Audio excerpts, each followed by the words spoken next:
बिस्मिल्लाहिर्रहमानिर्रहीम, अस्सलाम वालेकुम। आज 21 अगस्त है और दिन है बुध का। इस वक्त हम मौजूद है सुप्रीम कोर्ट ऑफ पाकिस्तान में। सुप्रीम कोर्ट ऑफ पाकिस्तान में आज बहुत अहम मुकदमे की समाअत थी। आज रिकाउंट के लिए अली गौर बलोच साहब जो हैं फैसलाबाद NA 97 से, उन्होंने एक दरख्वास्त दी थी रिकाउंट की इलेक्शन कमीशन ऑफ पाकिस्तान को। इलेक्शन कमीशन ऑफ पाकिस्तान ने उनकी दरख्वास्त एक्सेप्ट की थी और इलेक्शन कमीशन ऑफ पाकिस्तान ने रिकाउंट के का हुक्म जारी किया। और रिकाउंट में वही हुआ जो मुल्क भर में जहाँ जहाँ रिकाउंट के ऑर्डर्स इलेक्शन कमीशन ने दिए वो हुआ। यानी अगर कहीं 10,000 वोट मुस्तरद हुए हैं तो वो PTI के हुए हैं, कहीं 13,000 हुए हैं तो वो PTI के हुए हैं। नून लीग का कोई वोट मुस्तरद नहीं हुआ। इस ऑर्डर को जो रिकाउंट वाला था उसको चैलेंज कर दिया गया इस लाहौर हाई कोर्ट में। लाहौर हाई कोर्ट ने इलेक्शन कमीशन का फैसला कलअदम करार दे दिया। उसके बाद लाहौर हाई कोर्ट के फैसले को अली गौर बलोच साहब ने सुप्रीम कोर्ट ऑफ पाकिस्तान में चैलेंज किया। काजी फाइज ईसा साहब ने ये टेक्निकली समझना बहुत ज़रूरी है कि जो मामला डायरेक्ट सुप्रीम कोर्ट में आता है 184(3) के तहत, उसका बेंच तो बनाते हैं 3 रुकनी कमेटी, जिसमें काजी फाइज ईसा साहब हैं, मंसूर अली शाह साहब हैं, मुनीब अख्तर साहब हैं। जिस कमेटी में काजी फाइज ईसा साहब अहम केसेस में अक्सरियत खो बैठे हैं, यानी काजी साहब अपनी मर्जी के बेंचेस नहीं बनवा पा रहे, लेकिन जहाँ पे कोई हाई कोर्ट के फैसले के ऊपर अपील आती है तो वहाँ पे उस अपील को मार करना वो काजी फाइज ईसा साहब का इख्तियार है, उनके पास ताकत है। और काजी साहब ने वो अपील जो है वो मार कर दी जस्टिस अमीनुद्दीन खान साहब को और जस्टिस नईम अफगान साहब के ऊपर मुश्तमिल 2 रुकनी बेंच। इस बेंच में बहुत ज़्यादा तनकीद हुई। आज भी हमारे बहुत से लोगों की, हमारे बहुत से दोस्तों की ओपिनियन होगी जिससे मैं इत्तफाक नहीं करता। मसलन हमारे बहुत से दोस्त ये कहेंगे कि जनाब जजेस ने बहुत इनके ऊपर जो है वो दबाव आया है और अवामी जो एक रिएक्शन था, जो सहाफ़ियों का रिएक्शन था, दबाव था, वो ये दबाव ले गए हैं और ये सारी बातें की जाएंगी। कुछ और भी चीज़ें होंगी, लेकिन मैं ये समझता हूँ कि नईम अफगान साहब ने आज सरप्राइज़ दिया है। जो जस्टिस अमीनुद्दीन खान साहब हैं वो तो पहले 1.5-2 मिनट में ऐसा लगा कि बिल्कुल मुतमईन है जब उन्होंने नून लीग के वकील हसन रजा पाशा साहब जो हैं उनसे पूछा कि इस केस के भी फैक्ट्स वही हैं जो वहाँ पे थे जहाँ पे 2-1 से फैसला आया और नून लीग को सीटें मिल गई। तो उन्होंने कहा जी बिल्कुल वही फैक्ट्स हैं। लेकिन नईम अफगान साहब जो हैं वो फाइल पढ़ के आए हुए थे और मुकम्मल तौर पर फैक्ट्स उनके क्लियर थे। नईम अफगान साहब से उनसे एक पूछा कि ये बताएं कि जब वोट काउंट किए जाते हैं और हतमी नतीजा अनाउंस किया जाता है तो उससे पहले क्या आपने रिकाउंट की दरख्वास्त दी थी? उन्होंने कहा जी उससे पहले दी थी। उन्होंने कहा कि किसी रिकॉर्ड पे दिखा दें कि आपने हतमी नतीजा मुरतब होने से पहले रिकाउंट की दरख्वास्त दी हो। उन्होंने जो दरख्वास्त दिखाई, जिस दरख्वास्त को उन्होंने हवाला दिया, सबसे पहले नईम अफगान साहब ने ये नुकता उठाया कि जनाब उस दरख्वास्त के ऊपर तो नंबर ही नहीं लगा हुआ, उस दरख्वास्त के ऊपर तो दस्तखत ही नहीं है।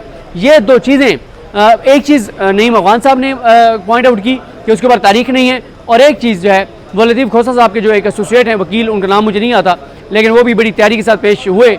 उन्होंने ये बताया अदालत को कि जनाब उसके ऊपर दस्तखत भी नहीं है।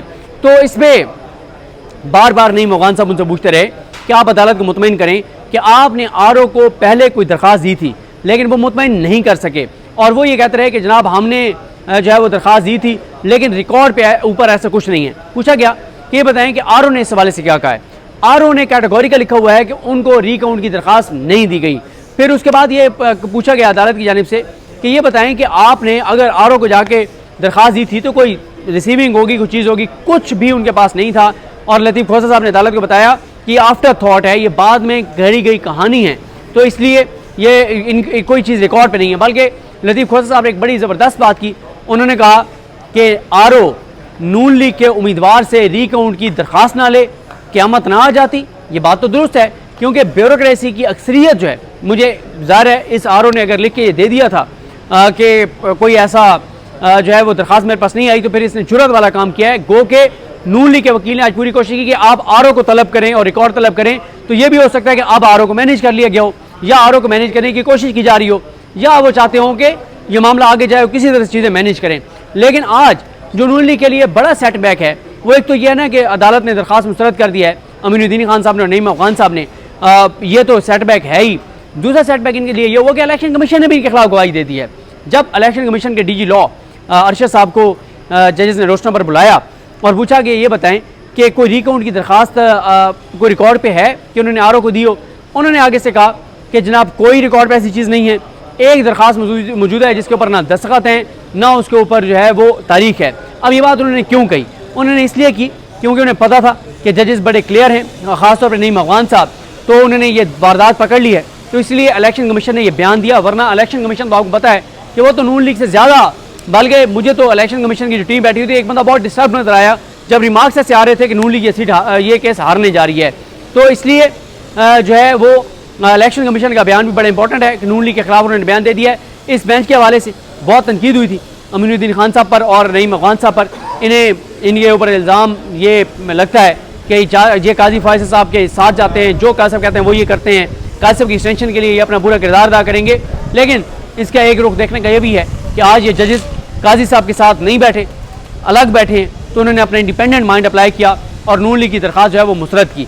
ये नून लीग के लिए बहुत बड़ा सेटबैक है, क्योंकि इसी तरह से अब मैं आपको बताऊं कि अब रीकाउंट के नाम पे सीटें नहीं जाएंगी। सबसे बड़ी खबर यह है कि अब रीकाउंट के नाम पे सीटें नहीं जाएंगी। वो जो रीकाउंट के नाम पे नून लीग का प्लान था कि 12-13 सीटें काजी फायज ईसा साहब जो हैं उनकी एक्सटेंशन के लिए, नंबर गेम पूरे करने के लिए जो है वो रीकाउंट के नाम पे और सीटें, अब सीटें नहीं जाएंगी। ये बात मैं क्यों कह रहा हूँ, क्योंकि अब जहाँ जहाँ पे रीकाउंट से जहाँ जहाँ हतमी नतीजा मुरतब होने से पहले एप्लीकेशन दी गई और वो एप्लीकेशन मुस्तरद हुई, वहाँ पे तो ये फैसला अप्लाई होगा। लेकिन जहाँ पे कोई चीज़ रिकॉर्ड पे ऐसी मौजूद नहीं है कि रीकाउंट से पहले उन्होंने एप्लीकेशन दी है और वहाँ पे आरओ का कोई फैसला मौजूद नहीं है, वहाँ पे अब इलेक्शन कमीशन चाहते हुए भी रीकाउंट नहीं कर पाएगा। आज के फैसले की सबसे बड़ी इम्प्लीकेशन ये है, सबसे बड़ा नतीजा ये है, सबसे बड़ा नुकसान हुकूमत को ये है कि अब काजी फायज ईसा साहब की एक्सटेंशन के लिए वो जो वोट पूरे करने हैं, वो जो नंबर गेम पूरी करनी है, उसके लिए रीकाउंट मजीद नशिस्तों पे नहीं हो सकेगा। ये बड़ा क्लियर है, क्योंकि आज नईम अफगान साहब ने एक बात बड़ी वाज़ेह की। उन्होंने क्या, देखें वहाँ पे क्या मसला था, वहाँ जो था हमने फैसला दिया काजी फायज साहब और नईम अफगान साहब ने और अकील अब्बासी साहब ने डिसेंट किया, गो कि हमारी उस पर भी बहुत तनकीद है। वो जो काजी साहब और नईम अफगान साहब ने वहाँ जो फैसला दिया जिसके तहत पीटीआई की 2 MNA की और 1 MP की नशिस्त चली गई, मसला यह है कि वहाँ पे भी फैक्चुअल कंट्रोवर्सीज थी। वो मामला ट्रिब्यूनल में जाना चाहिए था, वहाँ पे ट्रायल होना चाहिए था, काजी फायज ईसा खुद ट्रायल कोर्ट बन गए।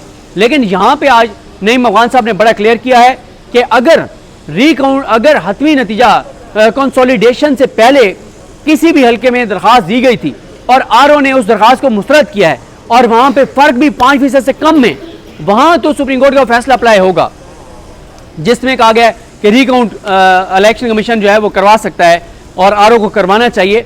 लेकिन जहाँ पे ये नहीं है, जहाँ पे दरख्वास्त रिकॉर्ड पे नहीं है, उसकी तारीख मौजूद नहीं है, दस्तखत मौजूद नहीं है, जहाँ पे आरओ ने एक्नॉलेज नहीं किया हुआ, चाहे उसने रिजेक्ट की है, एक्सेप्ट की है, जो अगर ये नहीं किया आरओ ने, तो वहाँ पे रीकाउंट नहीं हो सकता। ये आज के वैसे में और बहुत सी चीज़ें थी। आज खैर एक मौके पे बॉडी लैंग्वेज बड़ी ज़बरदस्त थी जजेस की। लतीफ़ खोसा साहब जो हैं वो IV लाइन लगा के आए हुए थे, वो ICU में रहे हैं, IV लाइन लगा के आए हुए थे, लेकिन उन्होंने ज़बरदस्त तैयारी के साथ पेश हुए। उनके साथ एक वकील साहब थे, वो पेश होते हैं लेकिन मैं उनका नाम मेरे जहन में नहीं आ रहा। वो भी बड़ी तैयारी के साथ और उन्होंने भी बड़ा असिस्ट किया। बल्कि ये भी बताऊं कि कुछ डॉक्यूमेंट्स छुपाए, नून लीग के वकील ने कुछ डॉक्यूमेंट छुपाए जो साथ नहीं लगाए हुए थे, वो डॉक्यूमेंट्स भी लतीफ़ खोसा साहब ने रिकॉर्ड पर लगाए और लतीफ़ खोसा साहब से बड़ी ज़बरदस्त कन्वर्सेशन हुई। नईम अफगान साहब ने जब वो आए रोस्टम पर तो वो बैठे थे, तो पहले उन्होंने कहा कि अगर आप बैठ के दलाइल देना चाहते हैं तो बैठ के, उन्होंने कहा नहीं हमारी ड्यूटी है, मैं खड़े होकर दलाइल दूंगा। तो नईम अफगान साहब ने कहा, खोसा साहब ऑन ए लाइटर नोट, आप बड़े ज़बरदस्त लग रहे हैं, आप बिल्कुल फ्रेश लग रहे हैं, बड़े तैयार श्यार होके आए हैं, आप लगता है जूस शूस आप पी के आए हैं। तो यहाँ पे फिर अमीनुद्दीन खान साहब ने कहा, उन्होंने कहा कि नईम अफगान साहब को बताया उन्होंने कि शायद वो मुल्तान की कोई बात कर रहे थे, क्योंकि मुल्तान बेंच में वो शायद ज़्यादा बैठ रहे हैं लाहौर कोर्ट में।